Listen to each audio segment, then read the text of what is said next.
Welcome to Online WHS Tutorials. In this tutorial, we will highlight that having a system such as Online WHS can help manage your duty of care relating to COVID-19.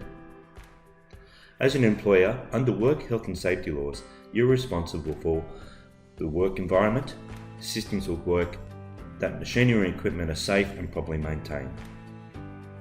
You're also responsible for information and training, and instruction and supervision are provided to your employees and workers. Adequate workplace facilities are available for workers, and any accommodation you provide to your workers is safe.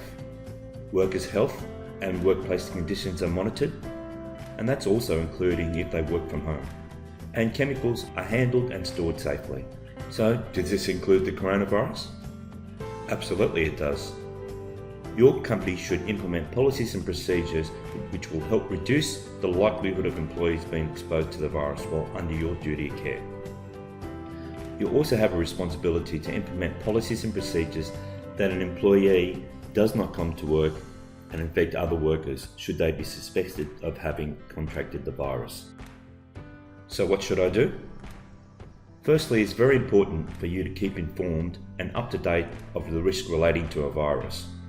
A good idea is to obtain information through experts and governing bodies. It's also very important that key personnel are kept updated and they communicate this information to your workers. That's why we put a new COVID-19 category in our help section. Here you can find links to industry bodies which will keep you up to date with the latest information.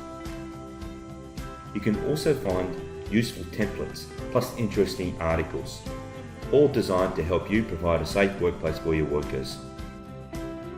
Once you have the knowledge, you could then assess the level of risk to your business. As per any risk assessment, you should first identify exposure to workers. Depending on what industry you're in, the exposure to clients, patrons, contractors and the general public.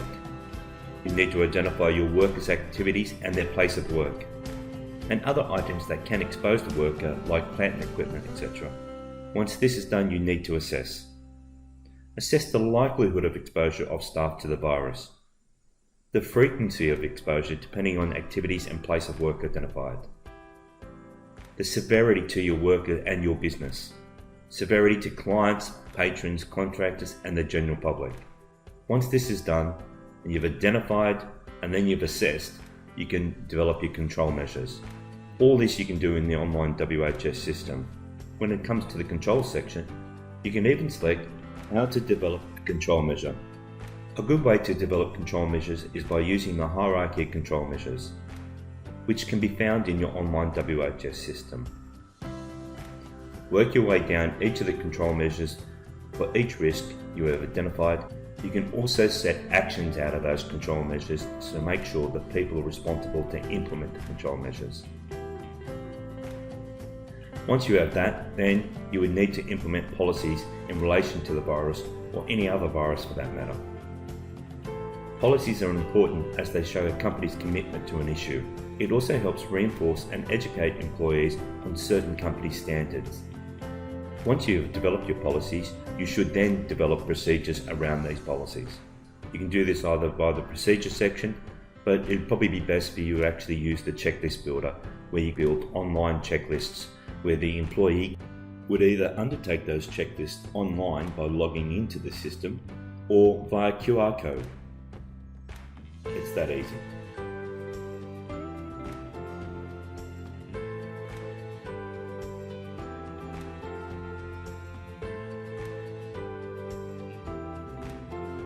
Most importantly, you would make sure that your workers are trained and inducted into these policies and procedures.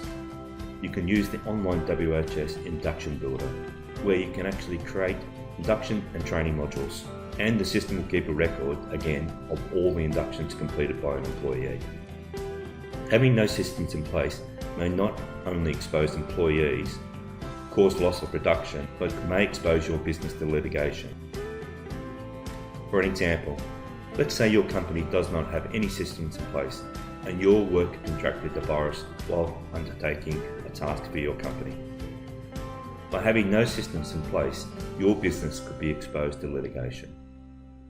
That's where having a system such as Online WHS would not only assist an employer in providing a safe workplace, but also protect the employer by providing systems that details and highlights their policies, their procedures, their risk assessments, inductions and training, consultation, as well as many other items in the system that helps make an employee's duty to comply to work health and safety obligations a little easier. I hope that helps you understand how having a system such as Online WHS can greatly benefit your company.